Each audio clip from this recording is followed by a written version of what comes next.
बाटोमा खासँग खजुदे पछि ओठै किन खोल्नु पर्यो भाका बुझेपछि मन किन सम्हाली दिन्थ्यो भित्री कुनासम्म लुट्ने लाने डाका लागेपछि जाल बिछाउने तिमी नै भयौ त मेरो मनको राजा आफै भन्यौ त यो भेट अचानक भाग्यको खेल हो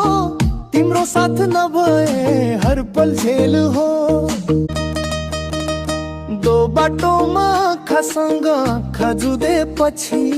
ओठै किन खोल्नु पर्यो भाका बुझेपछि मन किन सम्हाली दिन्थ्यो भित्री कुनासम्म लुट्ने लाने डाका लागेपछि जाल बिछाउने तिमी नै भयौ त मेरो मनको राजा आफै भन्यौ त यो भेट अचानक भाग्यको खेल हो तिम्रो साथ नभए हर पल झेल हो।